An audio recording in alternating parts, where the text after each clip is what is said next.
UFOs in the Bible. Were the ancients seeing what we now would call flying saucers?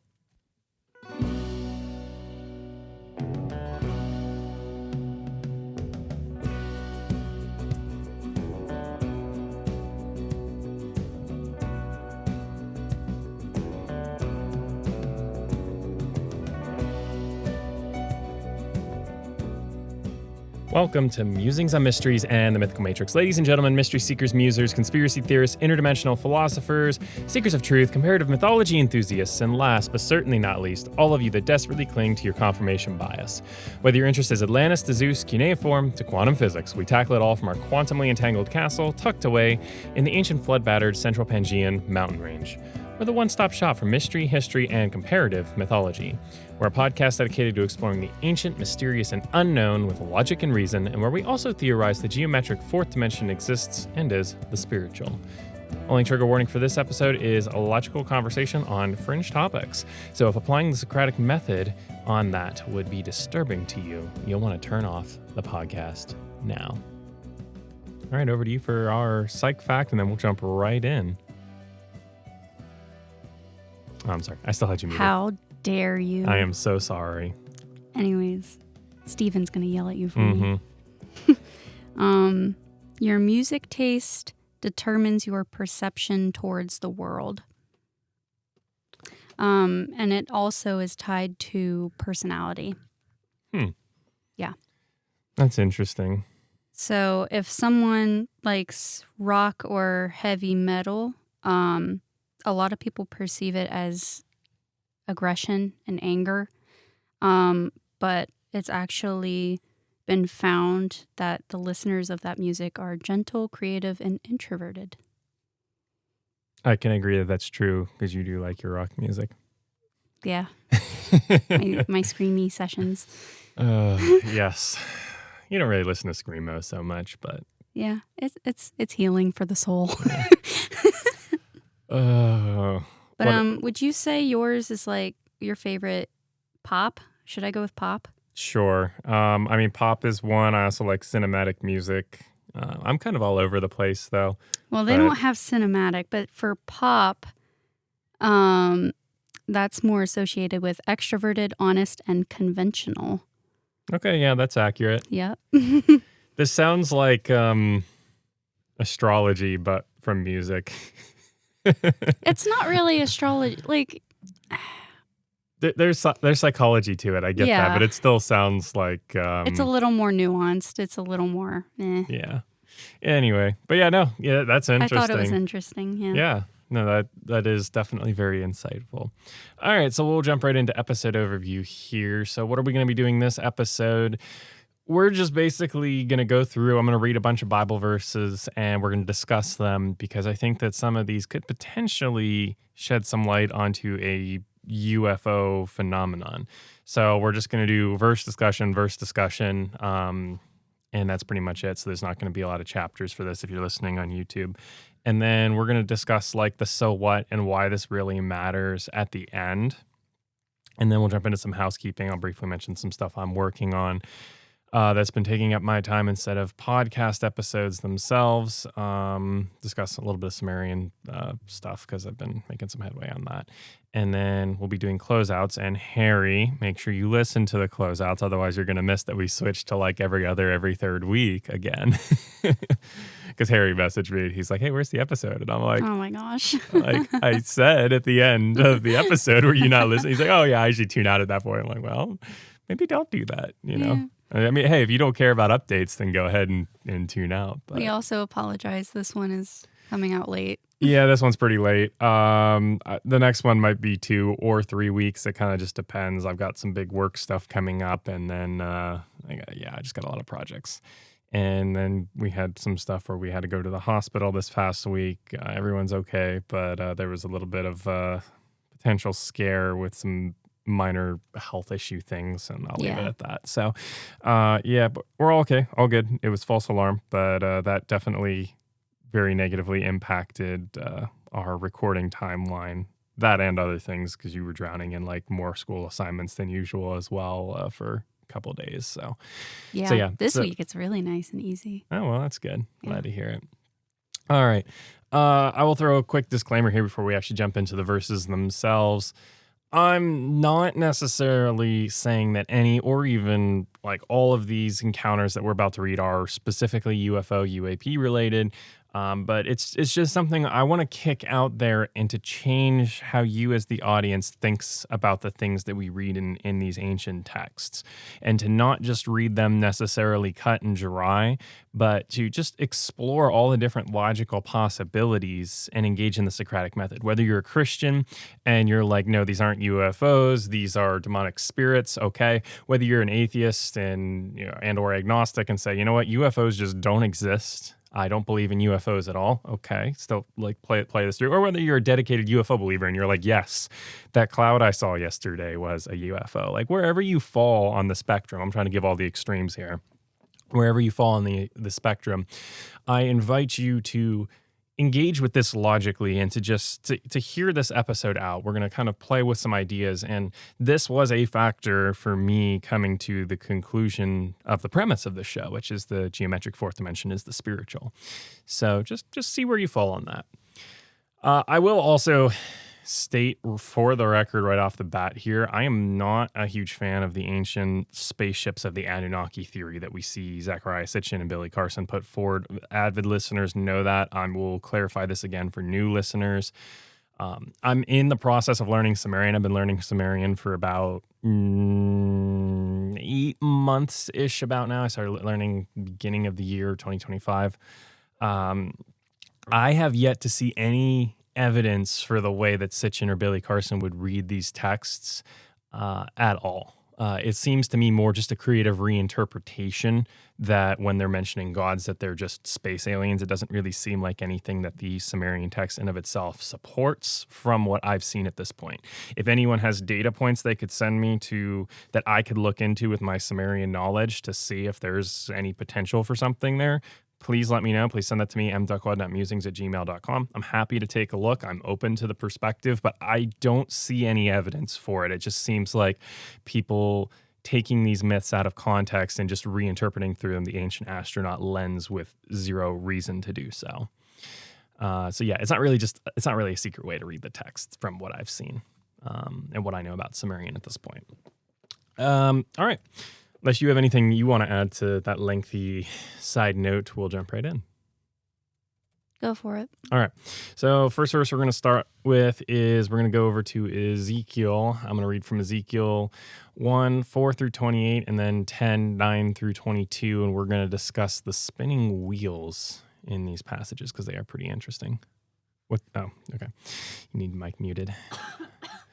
So I looked and saw a windstorm coming out of the north, an immense cloud with flashing lightning and surrounded by brilliant light. The center of the fire looked like glowing metal, and in the fire was what looked like 4 living creatures. In appearance, their form was human, but each of them had 4 faces and 4 wings. Their legs were straight, their feet were like those of a calf and gleamed like burnished bronze. Under their wings on the 4 sides, they had human hands. All 4 of them had faces and wings, and the wings of one touched the wings of another. Each one went straight ahead. They did not move. They did not turn as they moved. Their faces looked like this. Each of the 4 had the face of a human being. I skimmed through this. That one had like the face of a lion, ox, and eagle all combined together. They had 2 wings spread upward, each wing touching that of the creature on either side, and had 2 wings covering its body. Each one went straight ahead. Wherever the spirit would go, they would go without turning as they went. The appearance of the living creatures was like burning coals of fire or like torches. Fire moved back and forth among the creatures. It was bright, and the lightning flashed out of it. The creatures sped back and forth like flashes of lightning.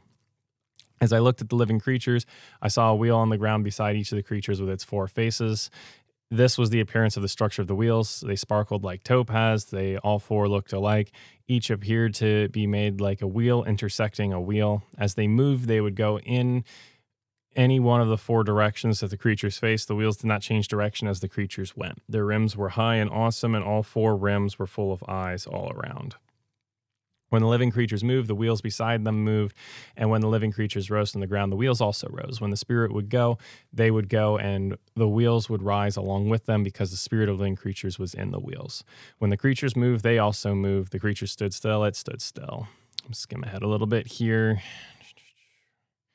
It talks about how they sparkled like crystals. and the 2 wings covering the body again. And that's pretty much the gist of everything, talking about high above on the throne, there was a figure like that of a man I saw from what appeared to be his waist up. He looked like glowing metal as if full of fire.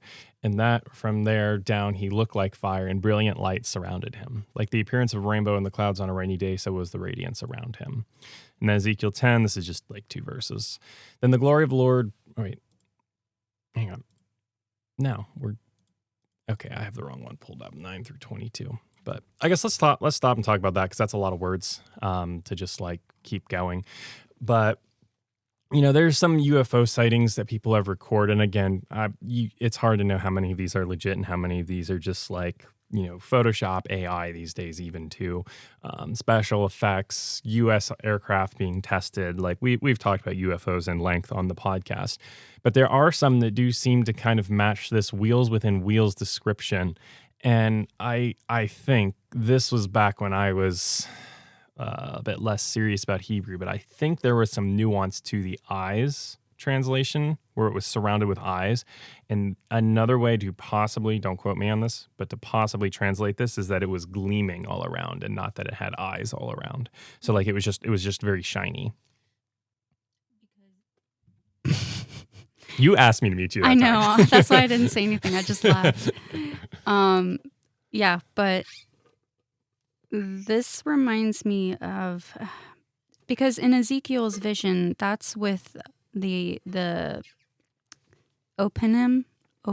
I don't know how to pronounce it, but it's a type of angel with the wheels and the eyes all around it, and there's a lot of depictions online with that.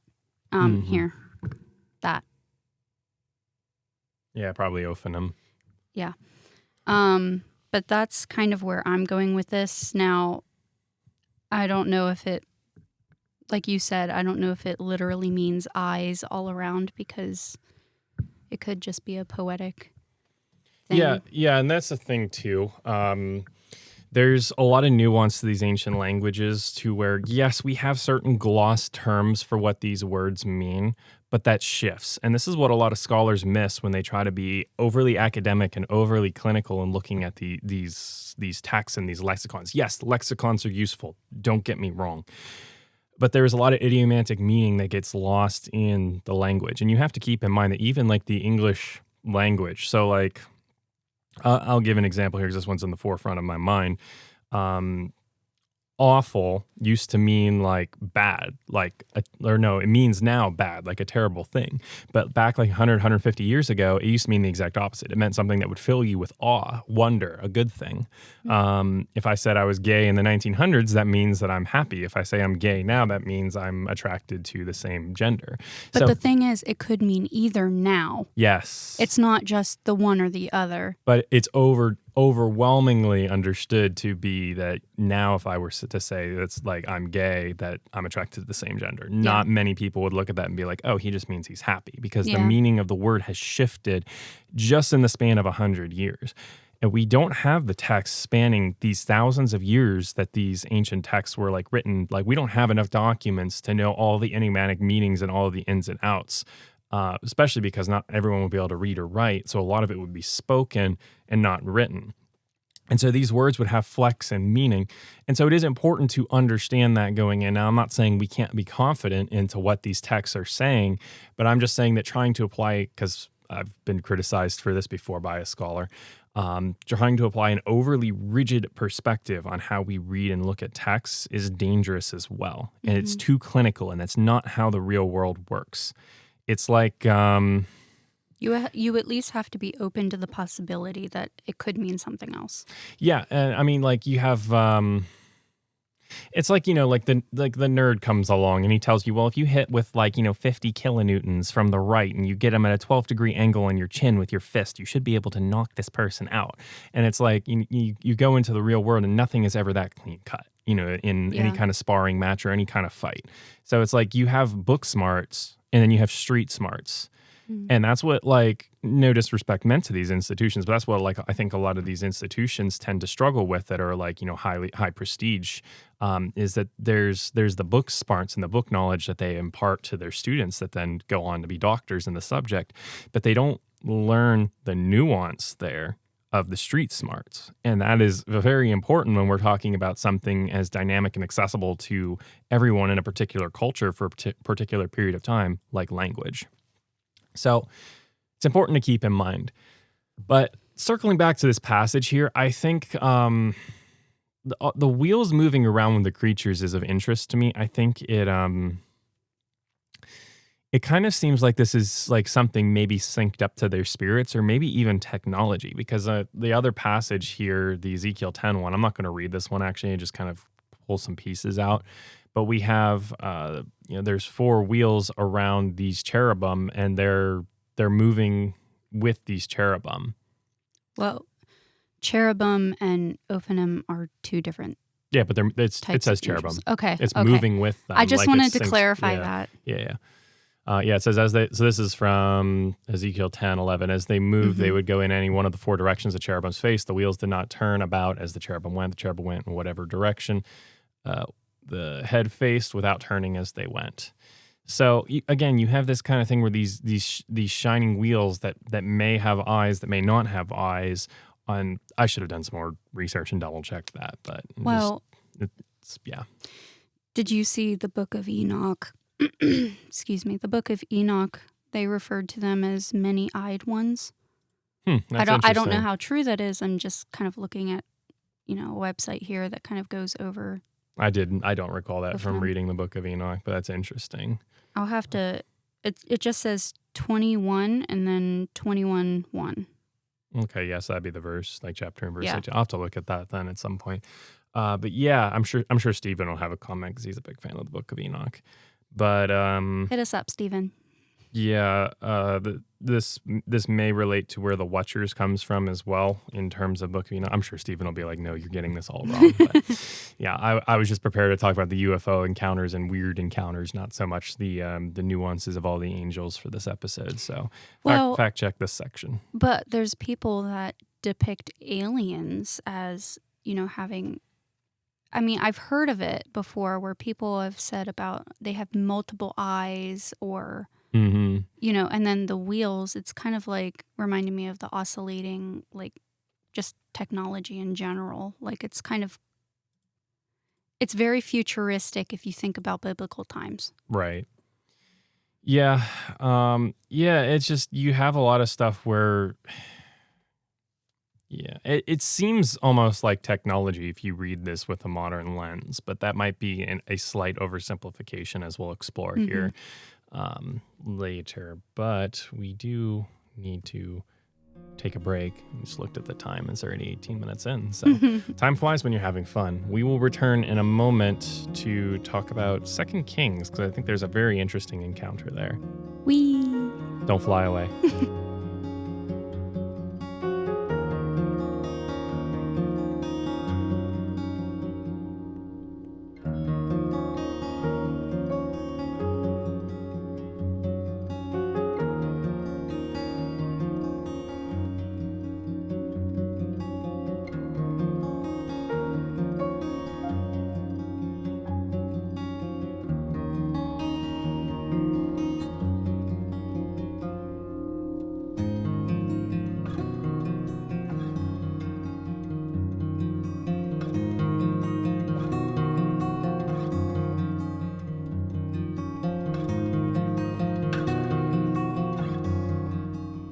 Hope you didn't get abducted here at Musings on Mysteries and the Mythical Matrix. Madison is reading an article here talking about the IQ of an Ophanim.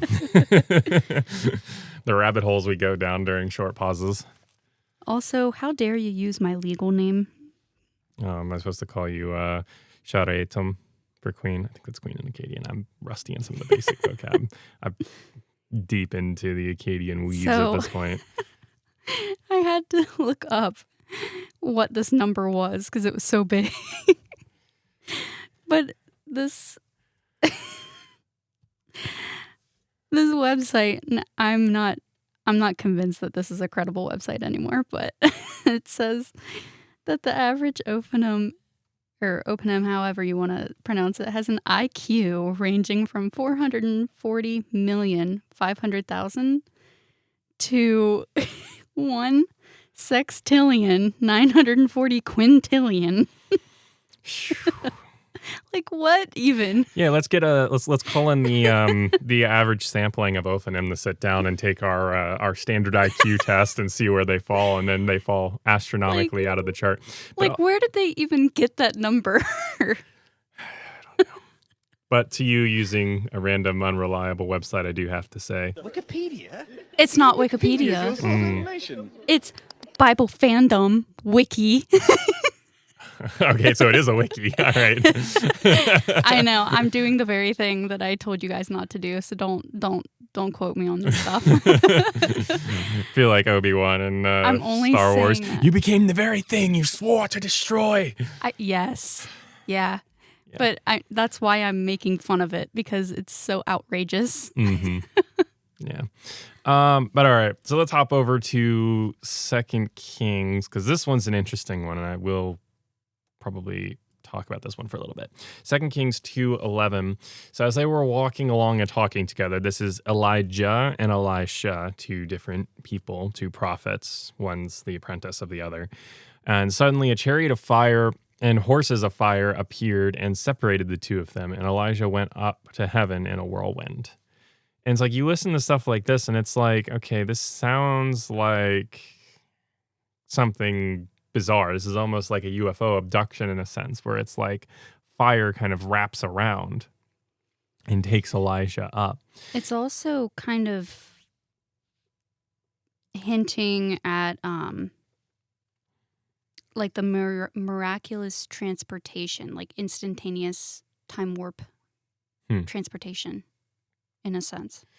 But I want to propose a question here is like, what would the ancients describe UFOs as? Like, if ancients actually did see a UFO, let's put on our Socratic, hat here. It's like, how would they describe it? Like, if you see something like flying around, would they describe it as stars? Would they describe it as like a chariot in the sky? Like, how do you quantify that? And I want to invite you as the listener to think about that as well. It's like, how would, if you're an ancient person, you've never heard of the concept of UFOs, and then let's just say for argument's sake, they're real, and one appears right in front of you, and you see one, you see gray men getting in and out, and then it takes off and it goes away. How do you even describe that? Like, how do you quantify that in your language? Because you don't have the vocabulary dedicated for that. Well, we already saw that in the last verse that we looked at, or the chapter that we looked at. You describe it in terms that you do know, so wheels and eyes. Mm-hmm. But it might not necessarily be wheels and eyes. Right, because we have these sightings that are like spinning spheres almost in ufology, I guess. Ufology. Yeah, ufology. Like these spinning like circles, like spheres within spheres. And it's like, that kind of seems close to what we're talking about here. So, but like, I want to propose this idea that like, because like, think about it. Like, how do we describe it? We call spaceships, a ship for space. You're just taking starship. 2 words that you know and putting them together to give a new meaning to something else that's new. Yeah, so how do we know this isn't some kind of advanced technology that Elijah is encountering, where chariots of fire? Those are 2 things that normally don't go together. Maybe that's how they're combining and quantifying this type of spiritual technology. Do you know what this reminds me of? What? Trying to come up with new paint color titles, names. Yeah. The names that they come up with, this reminds me a lot of that. Yeah. But this is something that Brothers of the Serpent podcast has talked about a little bit, where they call it the quant suff principle. And what it is it's based off of this book that one of them had read. And these people, like their great-great-great-grandfathers were these like mathematicians and these really smart engineers and all of that, and they're stuck in a spaceship, descended down from them, but they forget how the technology works. And so these people, these great mathematicians and engineers, would always like talk about quantity sufficient, and it got distilled down after generations like later to just be called quant suff, and it became almost religious, like built around. And so I'm going to borrow the Snake Bros like term there as being quant suffed, where it's this technological principle that then gets distilled down over time, and it gets forgotten what it means, and it becomes like religious, like compulsive, almost like OCD even. Because like, here's another way to look at it. It's like, think about like nowadays, like I tell Siri, hey Siri, turn on the security system. And then it'll turn on the security system. But like, you think about that, like, think about like Brooke. Like, if we lose all of our technology and everything, we may, or some parents may take that and say that phrase and be like, oh, look, the security system's armed. We're protected. Have we ever told the audience that our daughter's name is Brooke? Yeah, that's probably a good clarification.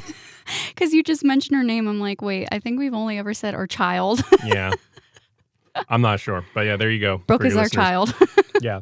But like, if I say like, hey Siri, turn on the security as like a catchphrase to help like maybe help her feel a little bit more secure, that might eventually get remembered and passed down like 5-10 generations later where all this technology is lost. And it's just like something people say when they enter the house is like a prayer or something almost, because the intent behind it has been forgotten, and there's still like the idea and the memory of like what the actual phrase was. So, but yeah, so like I just wanted to say all of that just to kind of explain that when we're talking about chariots of fire, we do, if we're trying to read these texts honestly, we do have to approach what that might mean with an open mind in terms of idiomatic usage, in like the ancients like trying to describe something or fit something that was beyond comprehension into words in their vocabulary. And that's where you have fiery horses and then a chariot of actual literal fire. It's like, even from a Christian perspective, we can ask this. Is this a literal chariot of fire that God is pulling Elijah up onto? Or is this spiritual technology that we don't understand? Because who's to say that the spiritual doesn't have technology? A lot of the ancient gods seem very fixated on like ancient metals and like all of that. So, and like all these offerings, and that they actually lived with the people. And so there's room for nuance here that needs to be considered, whether you're coming at it from a Christian perspective, a ufology perspective, or even an atheist perspective, to say, hey, you know, how would these ancients describe these bizarre things that they're seeing? They probably wouldn't use terms that we're very used to. So, but I mean, again, you have this with like the cloud by day and the pillar by night. You have weird, like a weird encounter here in Exodus 13, 21, and 22. By day, the Lord went ahead of them in a pillar of cloud to guide them on their way, and by night in a pillar of fire to give them light, so that they could travel by day or night. Neither the pillar of cloud nor by day nor the pillar of fire by night left its place in front of the people. And so here the Israelites are wandering in the wilderness, and God is literally leading them from a pillar by fire or a pillar of smoke. And we have to ask here, again, even from the Christian perspective, is this just God's glory sitting here from that Christian perspective and leading Israel? Or is this some type of like spiritual technology that God is sitting within and then leading the people from? And it's like I think the more I look into like ancient Near Eastern studies, the more I think that Christianity does, like modern Christianity really misses a lot of things that the Bible teaches, and that there is this implication of a lot of other spiritual entities that do exist, and how we define monotheism and polytheism. That there's a lot of nuance to that, where I think the Bible would support a loose form of polytheism where just Yahweh, God, is far supreme in the creator, and that all of these other lower gods are allowed to interact. And so we have to think about it from that perspective where, okay, if we've gotten that wrong in Christianity, how do we know that there's not technology as well that maybe that these beings and even God himself uses to get things done? You look like you have a lot of questions. I'm unloading a lot, I know. Do you mean kind of like Marvel with like Loki and Thor and all that, and then there's like the overseer? No, so like is that kind the of Bible teaches the analogy that you're? The Bible teaches monotheism in the sense that God is king over all. Yeah. But what gets missed by a lot of people is that there is a divine council, and that there is mention to death and Hades as entities in Revelation. So the Bible teaches a form of polytheism. It's just that it's subservient to Yahweh. Okay. Yeah, so like Yahweh is God in the sense of monotheism. And that's what I usually mean when I say monotheism, because that's just what I say, okay, the Bible is monotheism, and that's what I understand monotheism to be from studying the Bible, so therefore this is monotheism. But that's not what a lot of people mean when they say monotheism. They just think God and Satan, and that's it. Right. And it's like, no, there's a lot of other spiritual dynamics at play with other entities, the sons of God, with actual literal demons, with angels, the different classes of angels. Hmm. There is a lot more nuance to it all than people realize, but that's usually what I mean when I'm talking about monotheism. Is I don't have this problem with these other, lowercase g gods existing from a Christian perspective. But again, this is something that gets missed in a lot of Christian circles. So again, who's to say that these spiritual entities or even God himself doesn't have some aspect of fourth dimensional technology that he utilizes and takes advantage of?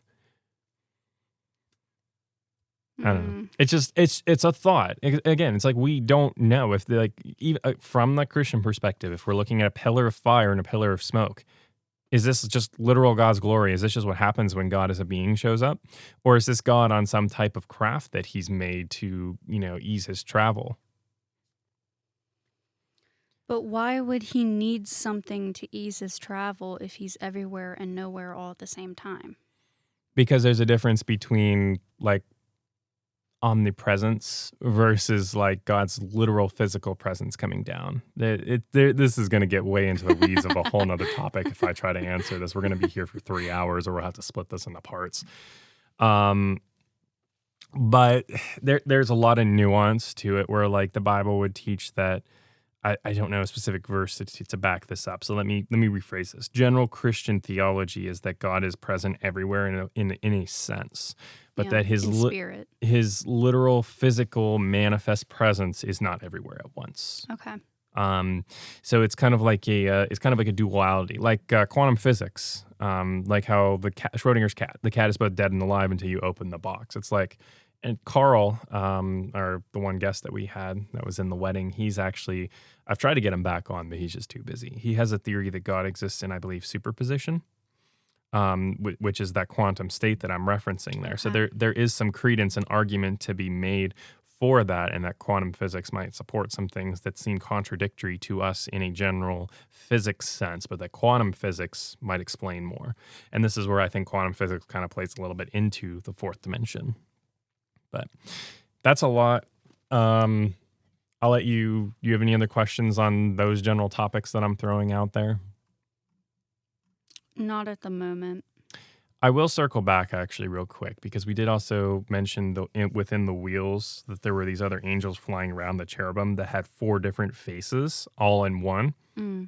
This is where I started thinking in terms of the fourth dimension with all of this. This was kind of like one of the things that spurred me on to this theory, is because I was thinking about it and I'm like, why do they have 4 faces? Like 4 faces on one being. I'm like, that seems a bit weird.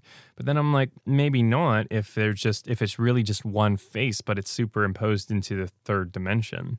It's like if you have something from the fourth dimension and it's forced to be visible in the third dimension, what is that going to look like? It may very well look like it has 4 faces, but it only actually has one. It's just we're only able to perceive it from the third dimension. We can't perceive. Distorted. Yeah, it's a compressed distortion of what it really looks like. So address that as well, because I didn't really go into that. I kind of got distracted by the wheels, the sparkly wheels. Like sparkly wheels. Ooh, shiny. Well, you were saying about the multiple faces being weird, and like in my head, I'm just the eyes and the wheels weren't enough for you, or like because that was already kind of weird. I think there was one verse in there too that mentioned about how the spirit is the spirit of the creatures is within the wheels. And again, this plays into that fourth dimensional aspect, is where like these creatures are able to, through the fourth dimension, put their spirit into this type of technology perhaps and co-inhabit maybe their own bodies in the technology and then have a control over it. Another limb kind of thing. Did it say a specific amount of wheels? It's just a wheel within a wheel, so I think 2. Okay. It's generally, I don't know though. You can pull that up. It was Ezekiel 1:4-28. I already closed out that tab, so I have a long list of verses open. I'm trying to condense this for the sake of time, so we're at about an hour or so. Dead air is never good. All right, I guess we'll move on, and then you can hit me with anything if you have questions. So we'll look at, let's see, I had Exodus 14 pulled up. Again, this is pillar of cloud moving. It says 4 living creatures. Beside each creature was 1 wheel, so 4 wheels. But each wheel was described as a wheel within a wheel. What? Okay, so each of the 4 wheels had a second intersecting wheel. So So basically 8 total structures. Okay. 8. Okay. All right. That That makes tracks. sense. All right. Yeah, it's weird. It's just I there was one video I saw of like a UFO like thing that looked kind of like this, like a sphere within a sphere almost. And I'm like, that instantly made me think of this verse in Ezekiel, 1 in Ezekiel 10. And I'm like, yeah, this is weird. All right. So this one's on Mount Sinai, Exodus 19. On the morning of the third day, there was thunder and lightning with a thick cloud covering over the mountain and a very loud trumpet blast. Everyone in the camp trembled, and Moses leads the people out. Sinai was covered with smoke because the Lord descended on it in fire. So yeah, it's like, again, why is God descending in fire? Like God is descending. It doesn't just say that God just appears on the mountain, like he comes down onto the mountain. What? So I just had a thought Yeah, let's hear about it. the wheels, and because I'm caught up on why that many wheels specifically. Okay. And what if it was like a stabilization system? It could be, yeah, for like the angels. Yeah. Yeah, like a flight Because- system or something. Well, because if it's theological, if you're looking at it from, a theological perspective, it could just be 4 of them were mobility, and then there were some eyes covering the wheels, like to represent all-seeing knowledge and all that. So that's more mobility. But like, what if we're taking it from the UFO perspective and, saying that it was like a stabilization system? Mm-hmm. And, what if the eyes were eyes and that was how they saw out, like to fly and all that? I don't know. It's kind of crazy to think about. Yeah, and then you think about like my drone too with its camera, and it has like the gimbal stabilization and everything. It's not exactly spheres, but it kind of functions on this rotational motion thing where you have things on different axes. And it like auto corrects itself. Exactly. So like, who's to say that's not what this is? Which plays into our next verse we're going to look at, which is Psalm 104:3. And he lays the beams of his upper chambers on their waters, and he makes the clouds his chariot and rides on the wings of the wind. So I will throw a word of caution. Context matters. When we're looking at Psalms, we're talking very poetic, metaphorical language. It's not necessarily to be taken literal. So this could be literal, but it could also not be literal. So, I mean, looking at this, he makes the clouds his chariot and rides on the wings of the wind. Is that a reference to what we see in Sinai and God leading the Israelites in the wilderness? Is this a reference to, what we're talking about here with the wheels within wheels is where they produce smoke when God is riding them, perhaps, or something? It's just different thoughts and different ways to split this. Thoughts? I don't have any more other than my wheel thought. Okay. I think as well, this is kind of where, again, I'm going off of loose memory here, so I might not be 100% correct on this. But I think Baal is described as riding clouds at certain points in the Baal cycle. And there's a thought/correlation that cloud riding in terms of like the divine physically riding clouds was a concept that was common within the Israelite culture and the Ugarit and Canaanite cultures. And I think this verse is cited to kind of back that up. Yeah, I know what kind of clouds those are from my drone stuff. I was just studying that actually for my FAA test. That's a heavy storm cloud, the one that's domed that way. That one is heavy turbulence. There's such a huge theory now, I guess, that those types of clouds are actually UFO, like cloud ships.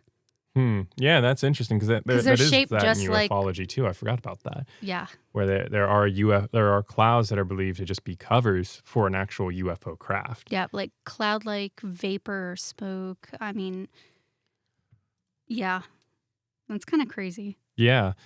We'll hit 2 more verses here and then we'll take another break. Daniel 7:13. In my vision at night I looked, and there before me was one like the Son of Man coming with the clouds of heaven. He approached the Ancient of Days and was led into his presence. So I mean, there again, coming with the clouds of heaven. Why is it emphasizing clouds there? Isaiah 19:1, a prophecy against Egypt. See, the Lord rides on a swift cloud and is coming to Egypt. The idols of Egypt tremble before him, and the hearts of the Egyptians melt with fear. So we do have this motif of Yahweh God riding on the clouds, and I do believe it exists with Baal as well. Now that there are some scholars that would accept that, and there are some scholars that would challenge that, even in Christian spheres, and that terminology, you have kind of have a wide range of interpretation for that. But it's something worth considering. The Bible goes out of its way to emphasize this, and so I think that instead of just attributing this to these divine beings, God himself, and then all these other sub-deities can just do whatever they want, and they can physically sit on these clouds, and that's what it's talking about. Maybe, but maybe not. Maybe there's a bigger nuance here where, again, the ancients didn't have good ways to describe these craft, and maybe these craft were even hidden in clouds because they produced a lot of smoke or something, and so that's how they were referenced as cloud riders. What do you think? Sounds pretty dope. Don't ride the clouds too far. We will return in just a moment.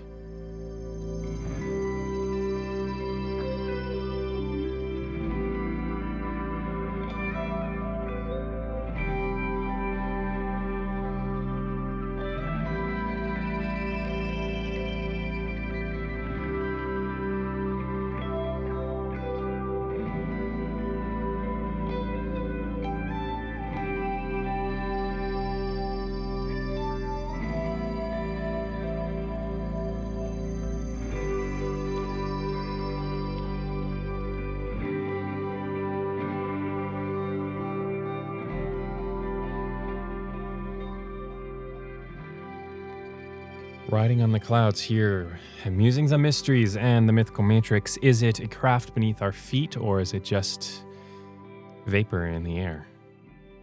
Let us know your thoughts. Comment it below if you're listening on YouTube. Email us at m.quad.musings@gmail.com. What do you think riding on the clouds means?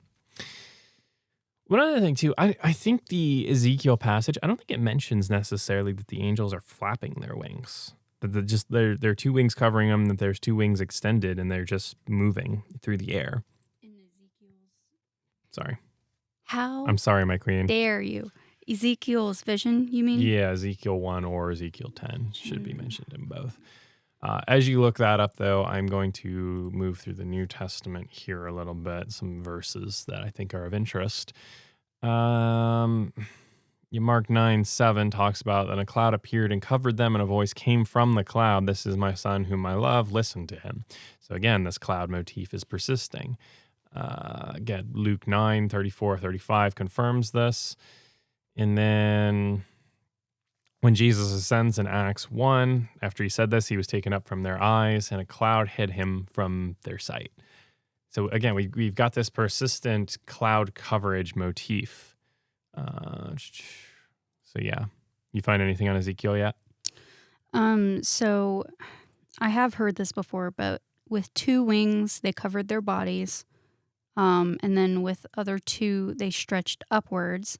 And then their wings also touched one another, forming a connected unit. So it doesn't say anything about flapping their wings necessarily or flying because of their wings. They just have wings and are extended.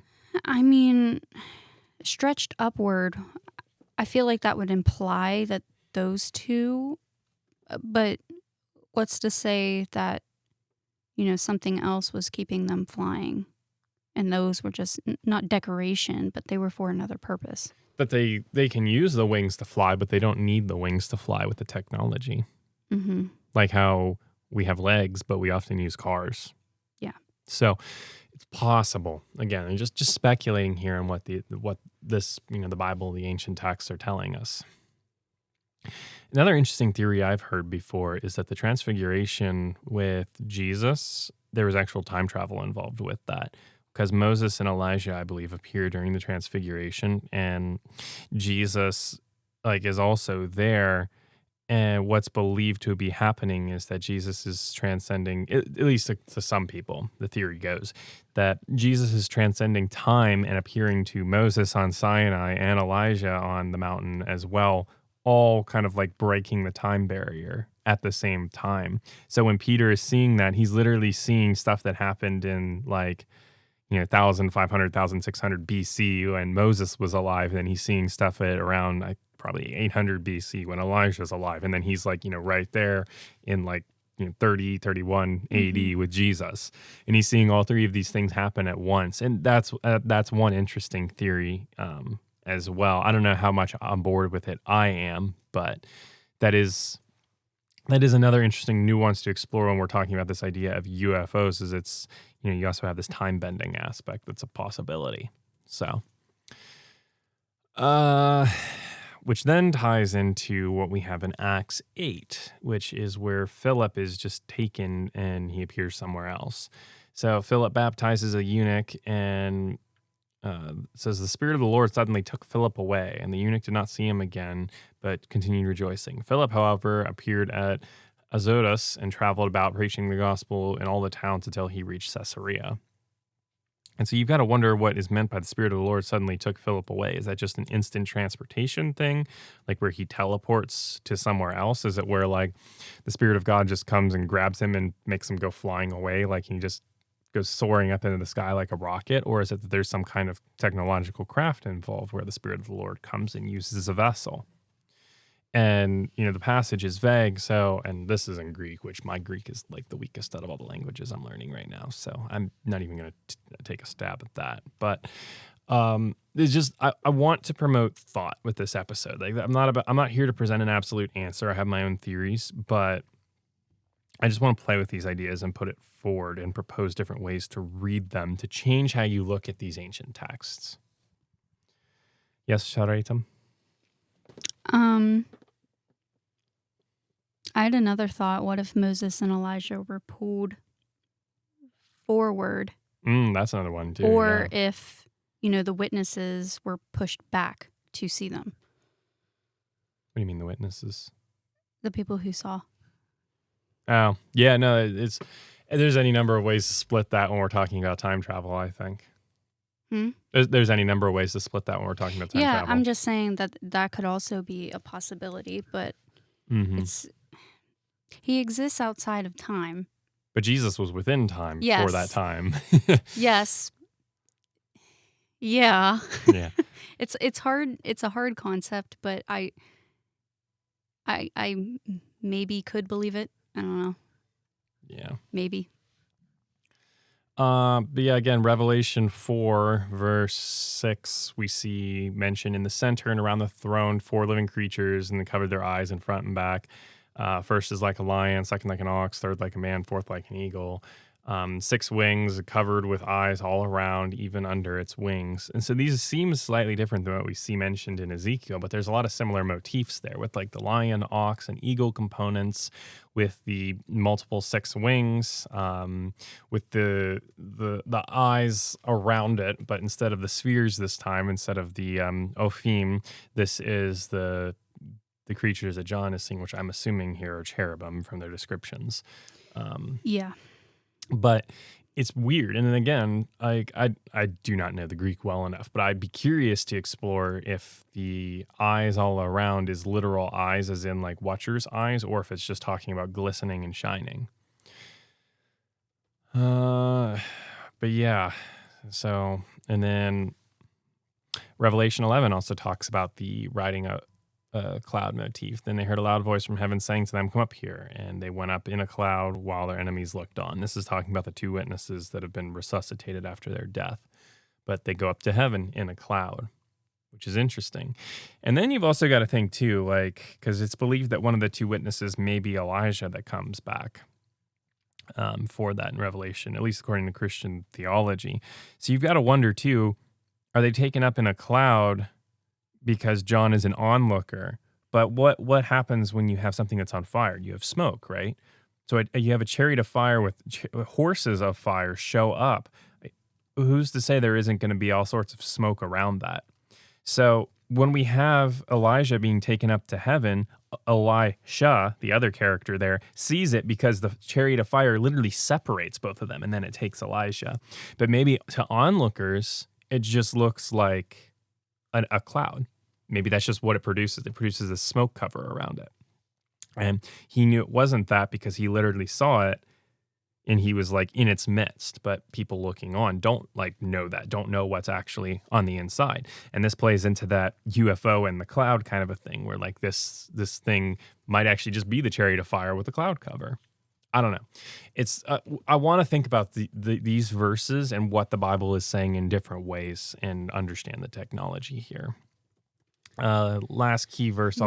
You said that all fires produce smoke? Well, not all fires. Okay. Overgeneralization. Yes, I know there are fires that don't produce smoke, and there's also fires produce little smoke, and there's also fires you can't see. But yes, so Yes. thank you for fact checking, because I guarantee you Cordell would have...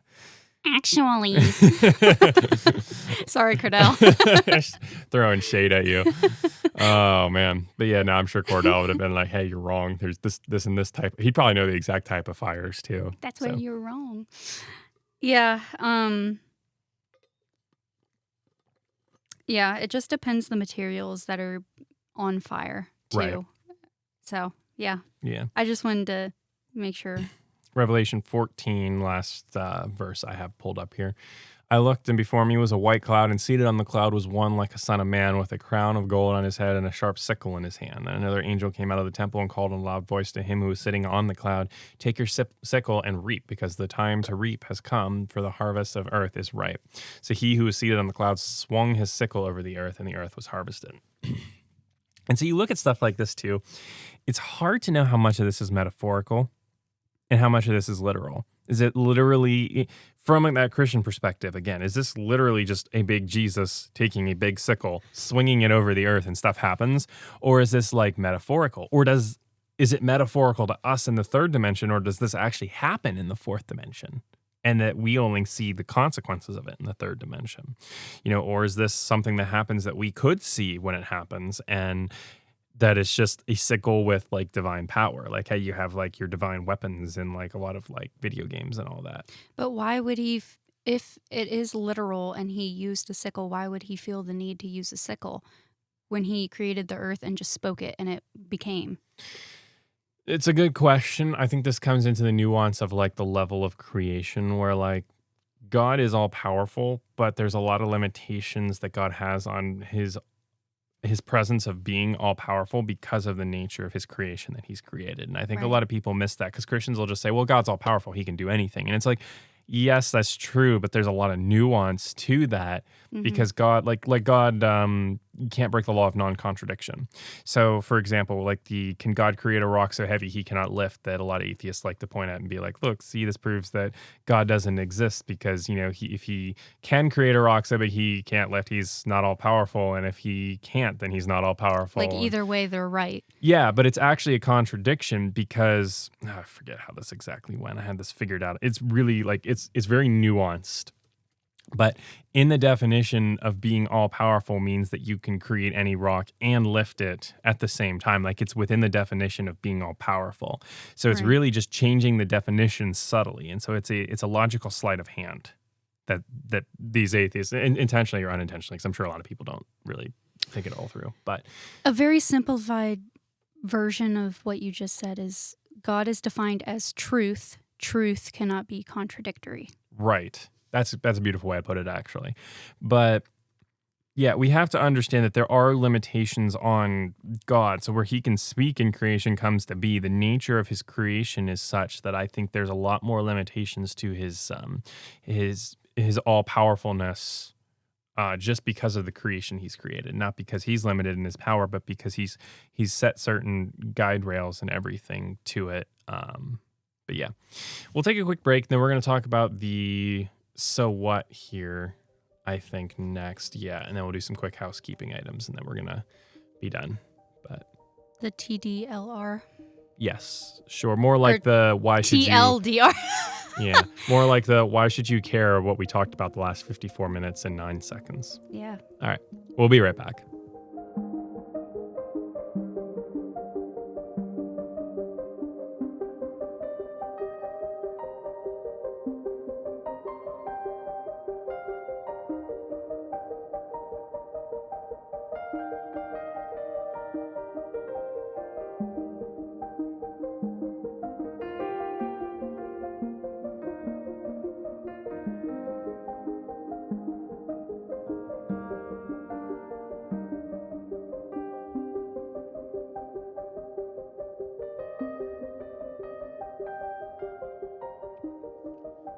Still riding the clouds here on Musings and Mysteries and the Mythical Matrix as we prepare to share our final thoughts to finish up the show.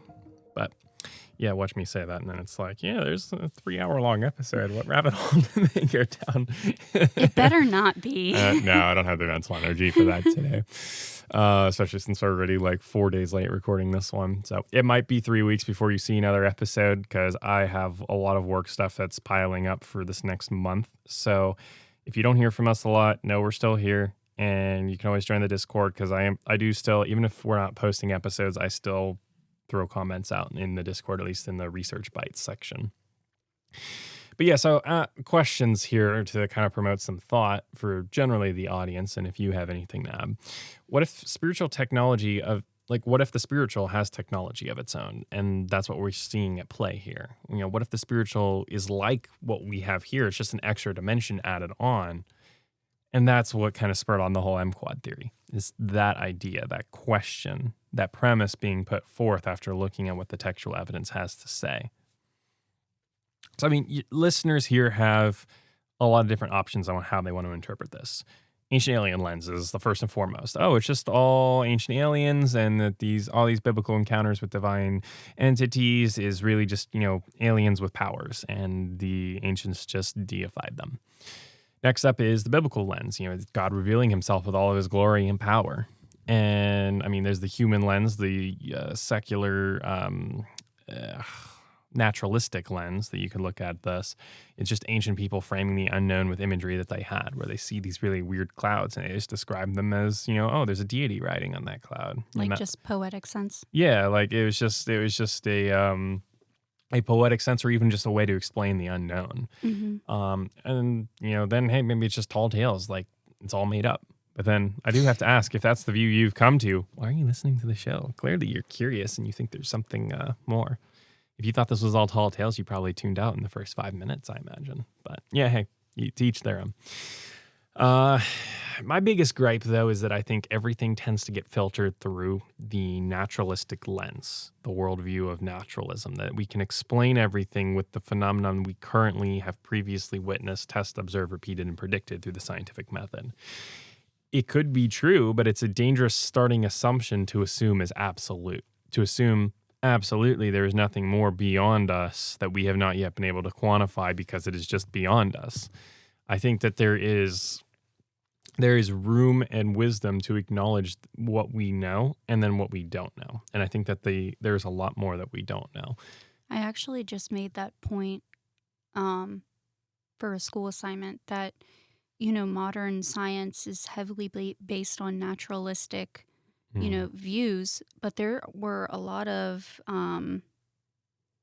founders of modern science that were Christian. Yeah. And they took their faith and they used that as a motivation, their belief of a rational creator. And that gave them the confidence that the world could be studied and understood because there is that rational aspect. Yeah. So either way. Yeah, no, I agree. get people on both sides of the spectrum. Yeah, there's nothing necessarily wrong with a starting assumption of naturalism, I think, either. It's just you have to understand it has its limitations, and that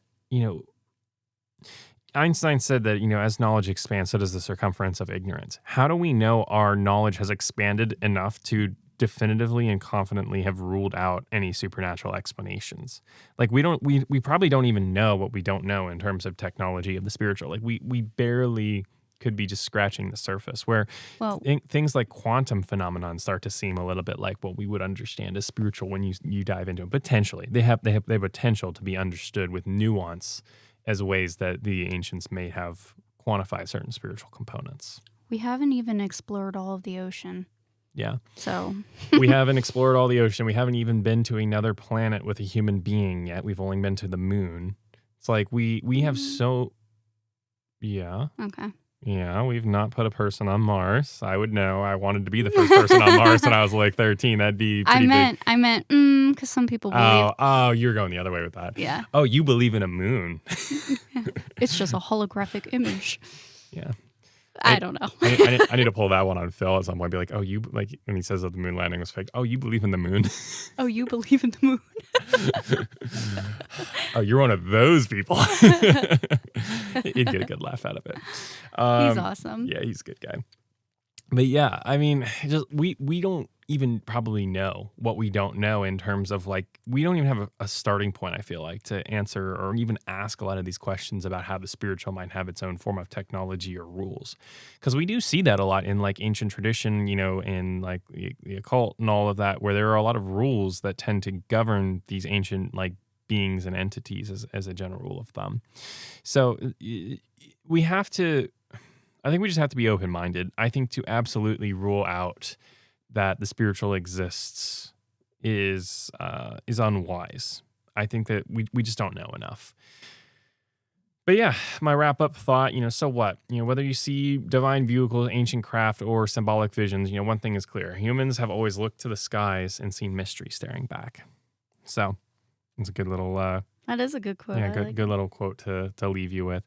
And I will also mention the Indiana Jones 4 quote where, you know, they see the spacecraft take off from the ancient temple when they put the last crystal skull back, and the UFO goes flying and disappears, and Indiana Jones asks, where did it go? Into space. And Oxley responds, not into space, but the space between spaces. And that really plays into this interdimensional idea where it's not just from our universe. It didn't just go to another planet. It went to a dimension between the dimensions we know.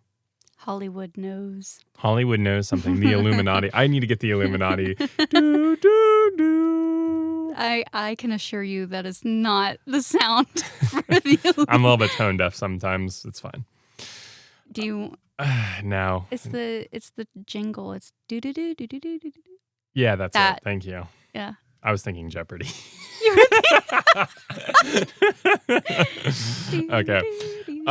Quick correction, because Cordell got on me for this one. I mixed up herring and heron. Herring is a fish. Heron is the bird from the last episode.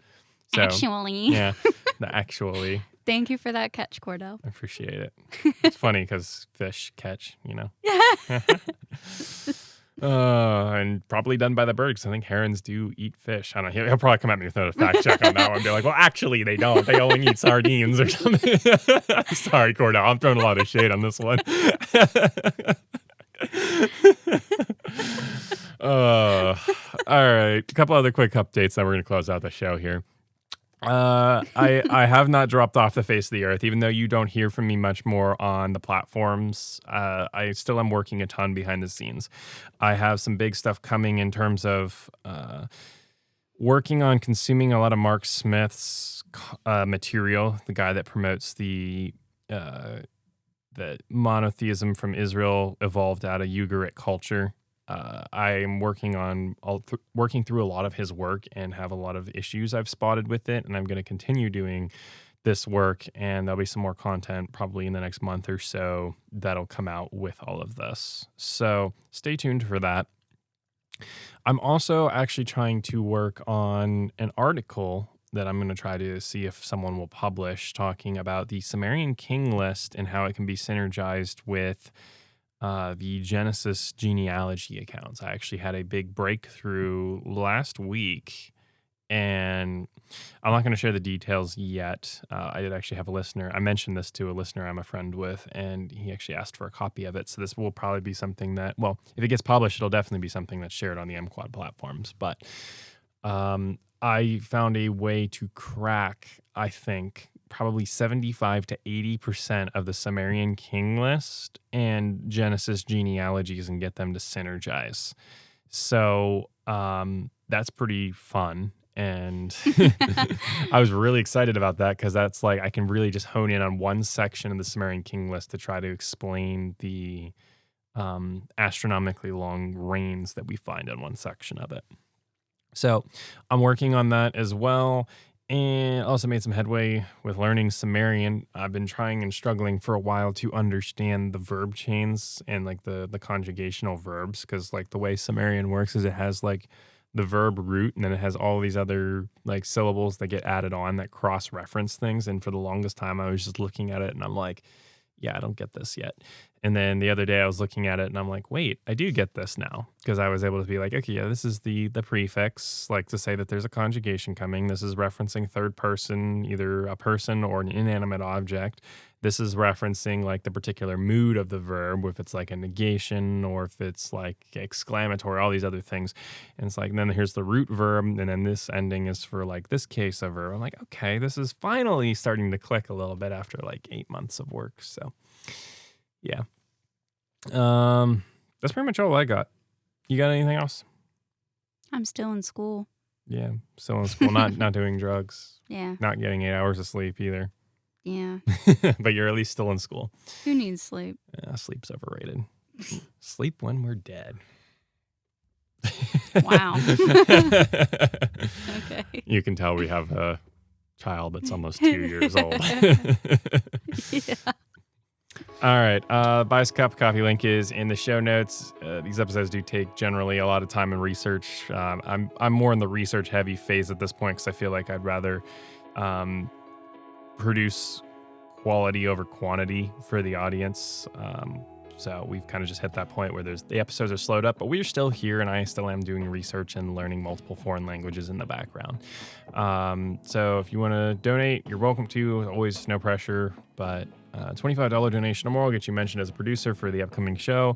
But at the very least, if you're not able to support financially, we ask that you consider sharing the podcast with someone to help get us a wider listener base. The more listeners we get, the more time I can devote to focusing on podcast stuff and make more content. Instagram, TikTok, YouTube handles all m.quad.musings. Facebook, I just kind of don't even use that anymore because Facebook never showed my reels to anyone. You can always email us at m.quad.musings@gmail.com. Send us your confessions, concessions, contentions, whatever you like about the show, whatever you don't like about the show. We want to hear from you. We talk about listener interactions pretty regularly on the show, actually, as we receive them. And finally, the Discord server link is in the show notes. So if you want to tune in, talk with like-minded people, and see some discoveries as I'm making them and get more MQuad content, that is the place to go. So whether you've been listening on the earth with the mortals and the stars of heaven with Enoch and the cherubim, or down in Sheol, we thank you for quantumly transcending time to join us for this epic mythology conversation. And we hope you have a good rest of your night as I go off to study more ancient languages and texts.